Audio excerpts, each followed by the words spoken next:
Hey, you guys. I just wanted to talk to you a couple minutes while I'm making some coffee. It's been a while, and I do apologize for that, for the few people that watch my stuff. Unfortunately, I started this channel over 3 years ago, and unfortunately, just about everything that could have possibly gotten in my way and distracted me from my path has done that. And every time I would get back on that horse and really get the strength and motivation and, focus time, something else would happen. And it's just something, it's just part of life, something that can't be helped. But I definitely wanted to pop on and get a video up just to say hi to everybody and that I am still here and I'm okay. And it meant a lot to me for people to stop and comment and to watch anything that I produce. To me, that is an accomplishment. Anything that I created in the past, any message that I had on my channel, that means a lot. To me, that's an accomplishment that I was able to even get that much out.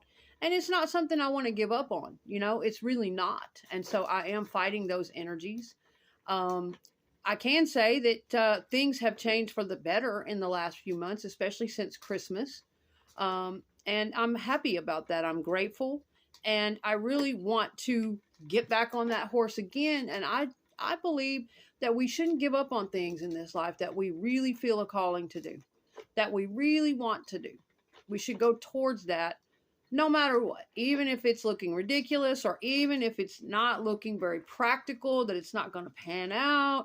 All of those self-doubts, I still feel like if it is something that calls and calls, that you don't feel right every day until you're doing it, I think you should listen to that, okay? Now, don't get me wrong. I never have aspired to be an influencer or a coach or anybody's, I don't feel qualified to do that, okay? It's whatever. There are some folks out there that are. But for me to be more authentic to me and be able to just channel through spirit whatever I need to say, let that loose, share that energy, it's better for me. To just do what I do and let it out and share that with folks, experiences and different thoughts on things. And as far as influencing or coaching or anything like that, you really need to be responsible. You have to be responsible. I think really anybody who puts out public content has somewhat of a responsibility to say, hey, to at least remind public viewers to use their own discretion, to always do what's best for them, no matter what I or anyone on a video or anyone anywhere, even professionals, even what they say. Learn to trust your own judgment, your own discernment. Learn to get so deeply tuned into that you can listen to it. A lot of people don't trust their own judgment, their own discernment, their own feelings. They can't tell the difference between what's intuition, what's logic, and what's just bullshit spinning around in there. What's their own thoughts and what's not. What's coming from external influences. A lot of times we do have trouble distinguishing all that crap. I get it, okay? But anyway, for the last few months, guys, I really fought a battle.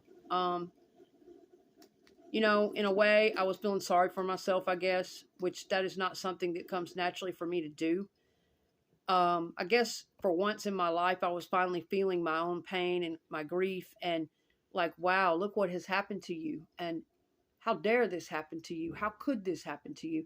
I was having to go through a lot of things, and I also the death of a loved one, the death of a partner. No matter, if you are in love with someone or you love someone deeply and you shared time with them, and even a family member, a sister, brother, mother, cousin, anybody you were ever close to can rock your world and send you into a place that feels surreal. But when it comes to romantic love and marriage, and I know there's some people out there that have lost partners after 30 and 40 years. Okay, I can't even imagine the grief and the loss, the emptiness they feel. But some of us, even in smaller timelines, smaller relationships, 5 years, 8 years, 10 years, what have you, you still feel that loss. You still feel that grief, and it sends a shockwave through your world. And so my partner passed away last September, and in the year prior to that.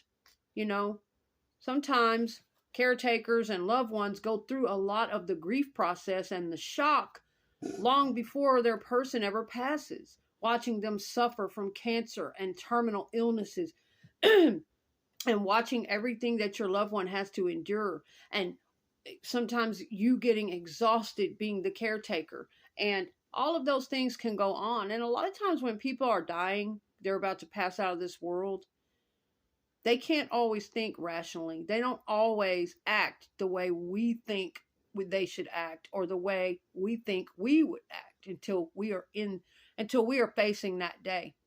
And I'm sure there have been people that have been hurt by their loved ones before they passed on, that in the process of caretaking them, or in their dying process, they were mean, cold, cruel, couldn't think straight, physically abusive, mentally abusive, not, just, or even just oblivious to your feelings, to what you were going through, trying to love them out of this world, trying to make sure that, and a lot of times you have to be of a bigger mind, you have to kind of slip out of that whole situation, almost out of body, and look at it from an elevated perspective and go,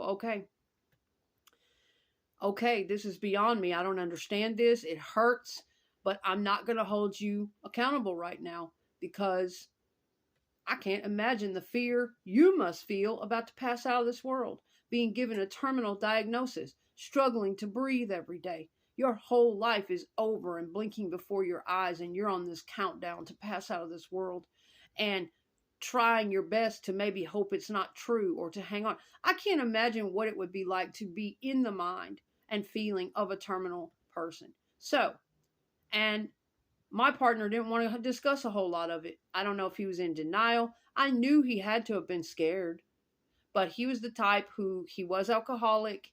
He was the type who wanted to pump himself full of things and act like, I'm okay, and watch funny TV shows and joke around a lot. He was the type that did not want to discuss those deeper fears and feelings, So I always had to read between the lines and feel his fear for him. I had to automatically assume he must be terrified. He must be going through so much anxiety.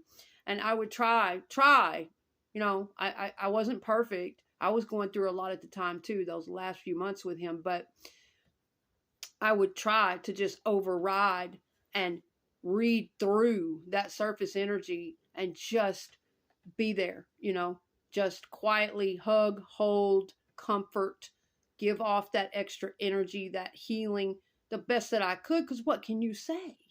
What can you, And so it was a very devastating process to go through, guys. Honestly, the last 2 years of my life have been devastating, because he was coming to the end of his life. We had been together almost 7 years. A lot went on in those 7 years. I had to see a whole lot of the most severe case of alcoholism I've ever seen in my life. Then the terminal cancer situation. So many different things going on. So anyway, I don't have a lot of time on this video. It's going to cut off. But I just wanted to pop back on, make sure I got a quick video up just to say hello to everybody. And, I feel that weight. I feel like I've let people down in a way. When you put things out publicly and you start something up and you're geared up to take off with that, and then you're not able to because of life circumstances. Well,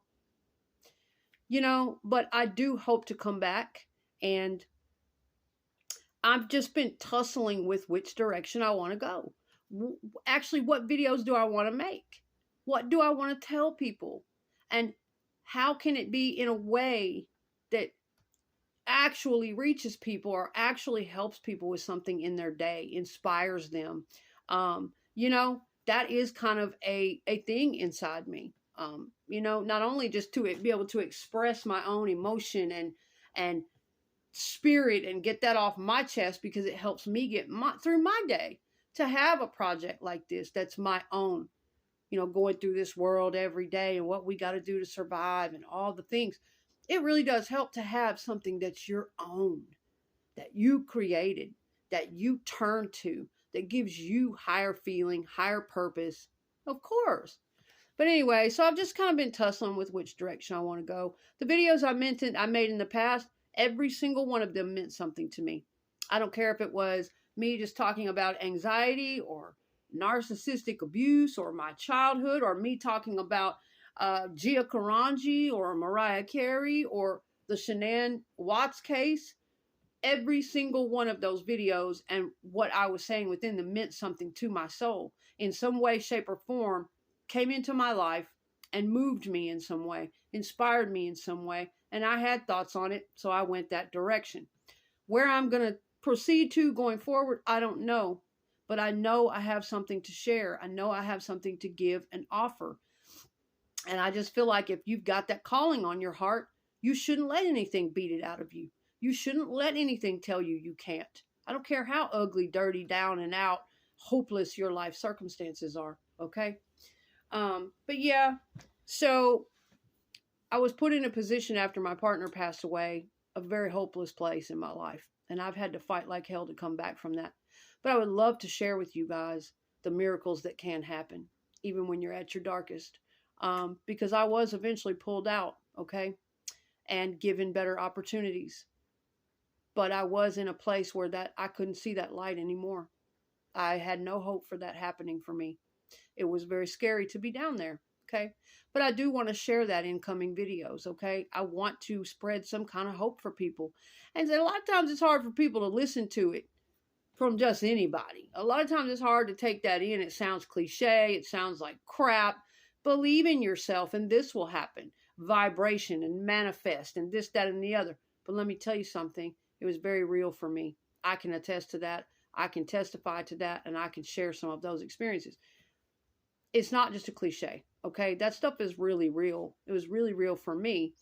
But I do understand that society has taken a lot of this stuff and overdone it, and now it's everywhere you look. It's on every corner. I get it, okay? But it's really true. Whatever you let them make you believe about yourself, I can honestly say that's what got into me. And if it could penetrate me as strong as I was all those years, it's real. It can penetrate you. No matter how strong, outgoing, bright, articulate, talented, no matter what, tragedy can come in, hard times can come in, your energy can get on a lower vibration and frequency, and that makes you vulnerable, okay? And then energies around you, it can just all soak in. And I was placed in a position to be made to feel really, really terrible about myself when I was at my lowest, when I was at my weakest, losing my partner. That's when it came for me. That is when those dark energies, dark entity attachments, call it what you will, started to surround me, okay? And everything was wiped out from under me, and I had to fight for my life, and I had to move into a place where I couldn't really film freely anymore, where I couldn't really get that energy out to you guys, and it really depressed me. It's tried to take this away from me, and I don't want to let it. I really don't. I want to come back with this. I don't care where I have to find a place to film. I still want to go forward with this.